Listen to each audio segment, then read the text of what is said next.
तो यहाँ पर मैंने ये एक स्ट्रक्चर ड्रॉ किया है। अब आप देख के इसको समझ सकते हो कि ये स्ट्रक्चर किस चीज का है। हम फोटोसिंथेसिस में लाइट रिएक्शन पढ़ रहे हैं जो थैलाकोइड के मेम्ब्रेन में हो रही है। तो ये रहा एक क्लोरोप्लास्ट जो मेसोफिल सेल के अंदर प्रेजेंट है। इसके अंदर ये रहे कॉइन लाइक स्ट्रक्चर थैलाकोइड। ये बना दिया मैंने ग्रीन कलर का क्या, एक थैलाकोइड, एक सिंगल कॉइन लाइक स्ट्रक्चर। और ये रही इसकी मेम्ब्रेन, और मेम्ब्रेन में ये ब्लू कलर की क्या है, ये है photo systems PS2 and PS1। तो पहले कौन आएगा, PS2 एंड PS1। अब फोटोसिंथेसिस हो रहा है तो in the presence of sunlight होगा।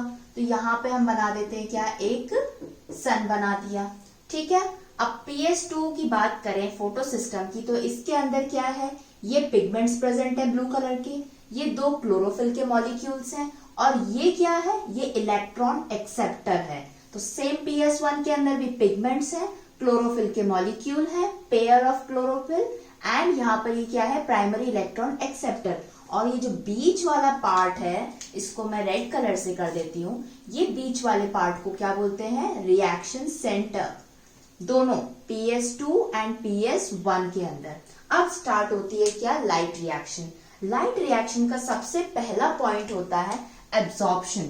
सबसे पहला पॉइंट क्या होता है, एब्जॉर्प्शन। अब किसका एब्जॉर्प्शन होगा लाइट रिएक्शन में, ऑब्वियस सी बात है, सनलाइट है तो सन रेज अब आ रही है, सन रेज आएगी तो PS2 है। PS2 की क्या वेवलेंथ थी, 680 नैनोमीटर, यानी कि ये फोटो सिस्टम 2 जो थैलाकोइड मेम्ब्रेन के ऊपर प्रेजेंट है, ये 680 नैनोमीटर की वेवलेंथ की लाइट को एब्जॉर्ब करेगा। अब इतने फोटो सिस्टम के अंदर से कौन सा पार्ट एब्जॉर्ब करेगा, ये जो पिगमेंट्स प्रेजेंट हैं, यहां पर लाइट आएगी in the form of photons. और लाइट अब क्या करेगा, सेकेंड पॉइंट, एब्जॉर्प्शन होने के बाद में ट्रांसफर। सेकेंड पॉइंट क्या रहेगा, ट्रांसफर। ये एब्जॉर्ब हो गया फोटो सिस्टम से यहाँ पर पिगमेंट्स में, अब ये लाइट ट्रांसफर होती जाएगी। ये ट्रांसफर हो रही है, होते होते अब ये पहुंचेगी कहाँ पे, पेयर ऑफ क्लोरोफिल मॉलिक्यूल के पास, यानी कि रिएक्शन सेंटर में। अब लाइट पहुंच चुकी है कहाँ पे, रिएक्शन सेंटर में। अब रिएक्शन सेंटर में जैसे ही पहुंचेगी, यहाँ पे जो क्लोरोफिल के मॉलिक्यूल्स प्रेजेंट है ये हो जाएंगे एक्साइट। जैसे ही एक्साइट होंगे ये इलेक्ट्रॉन को रिलीज कर देंगे, तो यहाँ पे हो जाएगा इलेक्ट्रॉन पेयर रिलीज। और जैसे ही इलेक्ट्रॉन पेयर रिलीज होगा तो इलेक्ट्रॉन को कौन एक्सेप्ट करेगा, प्राइमरी इलेक्ट्रॉन एक्सेप्टर, जो फोटो सिस्टम 2 में क्या है, pheophytin. Pheophytin primary electron acceptor that is present in photo system 2। और ये इलेक्ट्रॉन्स मूव होके किसके पास जाएंगे, फियोफाइटिन के पास जाएंगे। अब ये इलेक्ट्रॉन्स का काम क्या है, इलेक्ट्रॉन्स का केवल एक काम है, मूवमेंट, मूव करते रहना। तो अब ये सबसे पहले PS2 के पास गए, साथ ही साथ ये sun rays PS1 photo system 1 के ऊपर भी पड़ेगी। अब यहाँ पे पड़ेगी तो कौन सी वेवलेंथ आएगी, 700 नैनोमीटर की। 700 नैनोमीटर PS1 ने एब्जॉर्ब कर लिया। सेम यहाँ पे पिगमेंट्स में भी लाइट जाएगी, ट्रांसफर होता जाएगा फोटॉन्स। यहाँ पे भी जो क्लोरोफिल मॉलिक्यूल्स है ये इलेक्ट्रॉन रिलीज करेंगे, और यहाँ पे इलेक्ट्रॉन एक्सेप्ट हो जाएगा। फिर से आ जाते हैं कहाँ पे, PS2 पे। ये बस समझने के लिए था कि एक साथ लाइट पड़ती है, इसका मतलब ये नहीं है कि PS2 ही केवल काम करेगा, दोनों जगह काम होता है। बट अब इलेक्ट्रॉन आ गया, रिलीज हो गया, फियोफाइटिन ने एक्सेप्ट कर लिया। अब ये इलेक्ट्रॉन क्या करेगा, मूव होना स्टार्ट हो जाएगा। तो जैसे ही मूव करेगा तो इसको रास्ते में 3 लोग मिलेंगे। कौन मिलेंगे, 3 लोग मिलेंगे। अब इन सब्सटेंस का नाम कैसे याद करोगे, सबसे पहले याद कर लो कौन मिलेगा, PQ मिलेगा। ठीक है, फिर मिलेगा क्या, CC, और उसके बाद मिलेगा PC। तो PQ से कैसे याद करोगे, फर्स्ट PQRST पहला मिल गया, CC BB cream CC cream रहती है, तो सेकंड नंबर पे कौन आ गया, CC। और थर्ड PC, ये प्रियंका चोपड़ा नहीं, ये PC है। तो इलेक्ट्रॉन सबसे पहले प्लास्टोक्विनोन के पास जाएंगे, देन उसके बाद मूव होके साइटोक्रोम कॉम्प्लेक्स के पास जाएंगे, और उसके बाद मूव होके प्लास्टोसाइनिन पे जाएंगे। तो PQ का फुल फॉर्म क्या होता है यहाँ पे, प्लास्टोक्विनोन। सेकेंड है CC, जो CC क्रीम नहीं है, ये है साइटोक्रोम कॉम्प्लेक्स। फाइन। और थर्ड क्या है, PC या पर्सनल कंप्यूटर, तो इसका नाम दे देंगे हम प्लास्टोसाइनिन।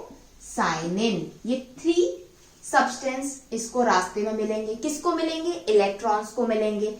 अब इलेक्ट्रॉन ये तीनों को क्रॉस करते हुए कहाँ चला जाएगा, PS1 के पास। जैसे कि हमने क्या पढ़ा था, नॉन साइक्लिक फॉस्फोराइलेशन, अब यहाँ पे कंटिन्यू होगा। ये इलेक्ट्रॉन मूव होते ही PS2 के पास पहुंचा। PS2 के पास में भी क्या था, पेयर है क्लोरोफिल के। यहाँ पे पहुंचने के बाद ये वेट करेगा।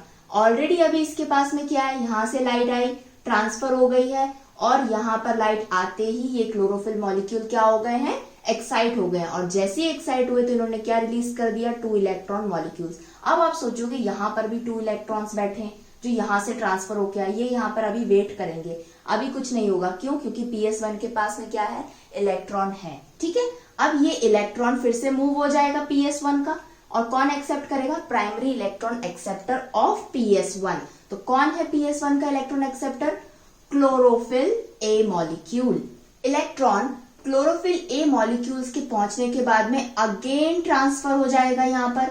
अब यहाँ पर कौन बैठा है, यहाँ पे बैठे हैं FD, यानी कि फेरोडॉक्सिन, फेरिडॉक्सिन सब्सटेंस बैठा है। इसके पास इलेक्ट्रॉन आए और यहाँ पर फिर ये इलेक्ट्रॉन मूव हो रहे। तो आप देख रहे हो PS2 से इलेक्ट्रॉन स्टार्ट हो गए हैं चलना और आ गए हैं PS1 तक। इलेक्ट्रॉन को किसने स्टार्ट कराया चलने के लिए, सनलाइट ने। सनलाइट जैसे ही पड़ी PS2 के ऊपर, इसके पिगमेंट्स क्या हो गए, एब्सॉर्ब करना स्टार्ट कर दिया, एनर्जी को ट्रांसफर करते गए, और यहाँ पे जो इलेक्ट्रॉन एक्साइट हुए तो इनके पास एनर्जी बढ़ गई इलेक्ट्रॉन्स की। अब इलेक्ट्रॉन्स कैसे जा रहे हैं, नीचे जा रहेंगे। तो नीचे जा रहे तो इनकी एनर्जी क्या होती जा रही है, कम होती जा रही है। इलेक्ट्रॉन PS2 के बाद प्लास्टोक्विनोन पे गए, साइटोक्रोम कॉम्प्लेक्स के पास गए, प्लास्टोसाइनिन के पास गए, और उसके बाद होते होते वो फाइनली कहाँ पहुंच गए, PS1 के पास। और PS1 पहुंचने के बाद में इसका ऑलरेडी इलेक्ट्रॉन था, ये मूव हो गया। अब PS1 के पास में नहीं बचा, ये वाला इलेक्ट्रॉन जो एक्साइट हुआ था सनलाइट से 700 नैनोमीटर से, ये मूव होके चला गया। अब PS1 के पास में इलेक्ट्रॉन नहीं बचा। अब ये वाला इलेक्ट्रॉन इसके पास में जाएगा और यूज हो जाएगा। अब ये वाला पार्ट हम और बाद में देखेंगे। अब इस इलेक्ट्रॉन का क्या होगा। अब फिर से थैलेकॉइड के स्ट्रक्चर पे आ जाओ। ठीक है, ये थैलेकॉइड का स्ट्रक्चर है, थैलेकॉइड की मेम्ब्रेन है। थैलेकॉइड के अंदर वाला पार्ट को हम क्या बोलते हैं, इसको बोलते हैं ल्यूमेन। और ल्यूमेन के अंदर क्या पड़ा रहता है, वाटर मॉलिक्यूल्स पड़े रहते हैं। अब हमको यहाँ पे वाटर मॉलिक्यूल्स क्यों पढ़ने हैं, जैसे कि मैंने बताया सनलाइट पड़ते ही PS2 एक्टिवेट होता है, फोटो सिस्टम 2 एक्टिवेट होता है, इलेक्ट्रॉन जनरेट करके ट्रांसफर करना शुरू कर देता है। एक टाइम के बाद में इसके पास में इलेक्ट्रॉन्स नहीं बचते हैं, तब वो क्या करेगा, तब ये जो वाटर मॉलिक्यूल्स पड़े हैं यहाँ पे बहुत सारे, ये भी सनलाइट की एनर्जी लेकर वाटर मॉलिक्यूल अपने आप को ब्रेक कर देगा। फोटोलाइसिस, लाइसिस मतलब ब्रेक, फोटो मतलब इन दी प्रेजेंस ऑफ लाइट। तो यहाँ पे वाटर मॉलिक्यूल का क्या होगा, फोटोलाइसिस होगा। और जैसे ही वाटर मॉलिक्यूल टूटेगा तो ये क्या बनाएगा, 2H+ आयन्स, बिकॉज यहाँ पे 2H है। और क्या बनाएगा, ये बना देगा ऑक्सीजन, एक सिंगल ऑक्सीजन रिलीज कर दिया। ठीक है, इसके साथ में जैसे ये रिएक्शन होगी, स्प्लिटिंग ऑफ वाटर मॉलिक्यूल, यहाँ पे निकल जाएंगे 2 इलेक्ट्रॉन्स, मतलब ये रिएक्शन होते होते 2 इलेक्ट्रॉन एक्स्ट्रा निकल जाएंगे। अब ये इलेक्ट्रॉन आ गए हैं यहाँ पर, कहाँ पे, थैलेकॉइड की ल्यूमेन के अंदर। तो ये इलेक्ट्रॉन कौन यूज कर लेगा, फोटो सिस्टम 2, क्योंकि इसकी क्या चल रही है, एक इलेक्ट्रॉन का ट्रांसफर चल रहा है। और PS2 से PS1 तक इलेक्ट्रॉन्स जो मूव हो रहे हैं, इसी को क्या बोलते हैं, इलेक्ट्रॉन ट्रांसपोर्ट चेन। तो ये आपको डिटेल में चैप्टर 14 में मिलेगा। लेकिन पॉइंट याद रखने वाला क्या है, इलेक्ट्रॉन ट्रांसपोर्ट चेन किन 2 सब्सटेंस के बीच में होती है, वो होती है 2 फोटो सिस्टम के बीच में, जो थैलेकॉइड की मेम्ब्रेन में प्रेजेंट होते हैं। PS2 से स्टार्ट होते हैं इलेक्ट्रॉन ट्रांसफर होना और PS1 तक पहुंचते हैं, और PS1 से फिर बाहर आकर इनका और भी यूज होता है, वो हम पढ़ेंगे।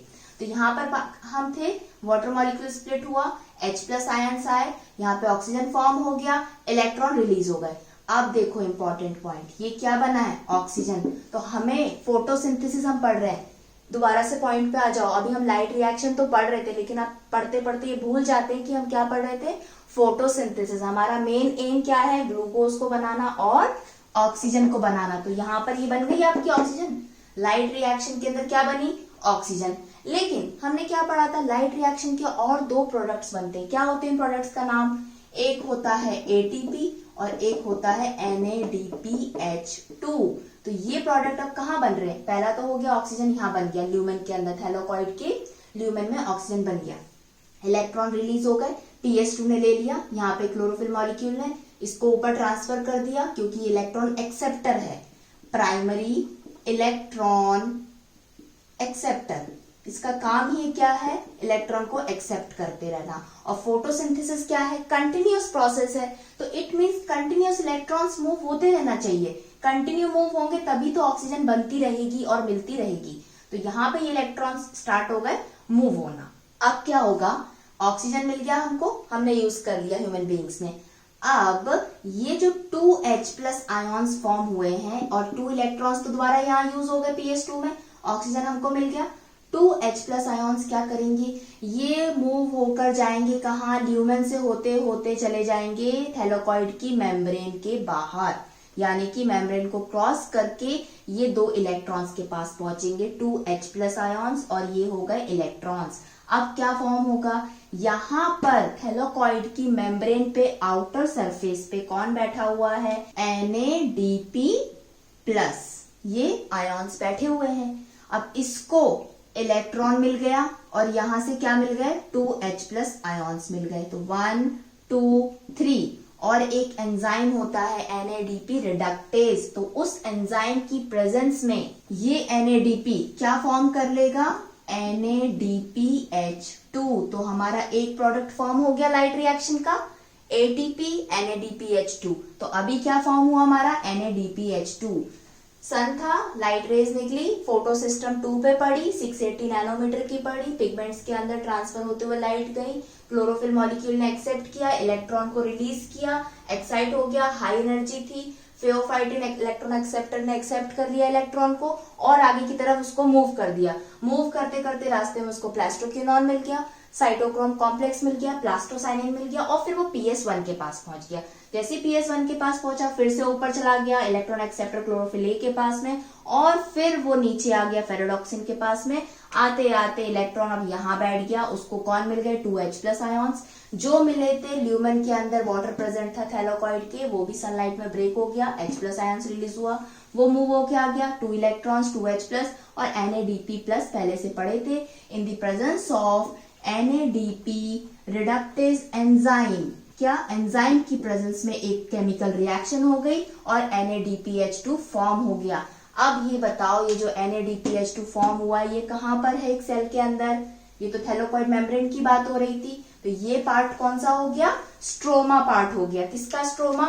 क्लोरोप्लास्ट का स्ट्रोमा पार्ट। तो यहाँ पर स्ट्रोमा में कौन बन गया?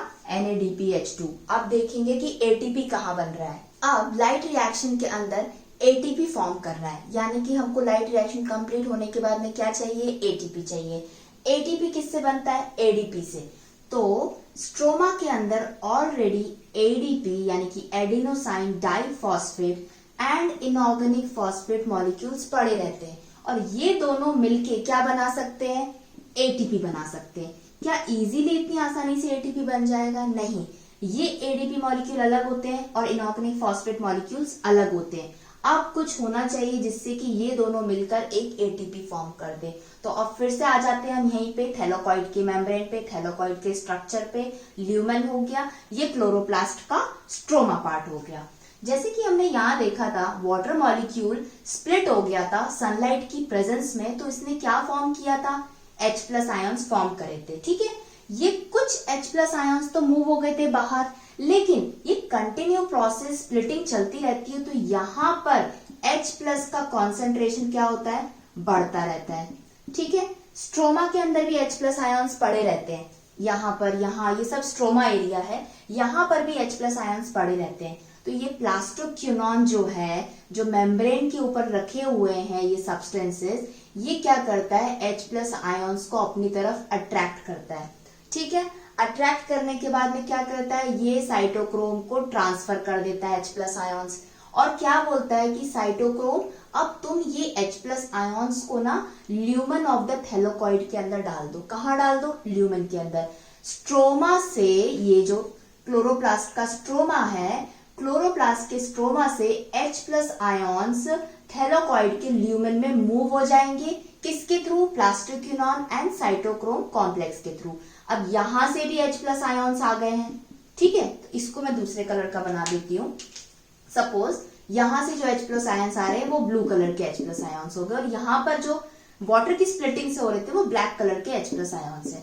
अब कहीं से भी आ रहे हो H प्लस आयन्स तो है, तो ल्यूमेन के अंदर, थैलेकॉइड के अंदर बहुत सारे H प्लस आयन्स हो गएंगे। अब क्या होगा? अब इन H प्लस आयन्स को बाहर जाना है। क्यों? क्योंकि अंदर बहुत ज्यादा है, बाहर कम हो गए, तो एक कॉन्सेंट्रेशन ग्रेडियंट बन गया है, एक हाई एक लो। तो हमने पहले भी पढ़ा था, जब हाई टू लो जाता है तो क्या हो जाता है? डिफ्यूजन हो जाता है। अब अंदर बहुत हाई अमाउंट हो चुका है H प्लस आयन्स का, तो ये कहाँ मूव होना स्टार्ट हो जाएंगे? फिर से स्ट्रोमा के अंदर। लेकिन ये इतनी आसानी से इजीली स्ट्रोमा में नहीं आ सकते। क्यों? क्योंकि ये पूरा पैक्ड स्ट्रक्चर है, तो डोर, गेट, चैनल फॉर्म होना चाहिए, तभी ये H प्लस आयन्स मूव होंगे। अब यहाँ पे रोल आता है एटीपी सिंथेज का। एटीपी सिंथेज क्या है? यहाँ पे पहले मैं लिख देती हूँ, ATP synthase. ATP synthase, as word जहां पे आता है वो एंजाइम्स होते हैं। क्या होते हैं? एंजाइम होता है। ये एक ऐसा एंजाइम है जो 2 सब यूनिट से बना हुआ है। जैसे स्नोमैन होता है, स्नोमैन इन द सेंस जो बर्फ का बनता है, एक ऊपर मुंह होता है, एक नीचे बड़ा सा उसका पेट होता है, यहाँ पे 2 लकड़ी के हाथ बना देते हैं और यहाँ पे उसको टोपी बना देते हैं। तो ये क्या हो गया? 1 2, फर्स्ट यूनिट, सेकेंड यूनिट, तो 2 सब यूनिट्स का कौन बना होता है?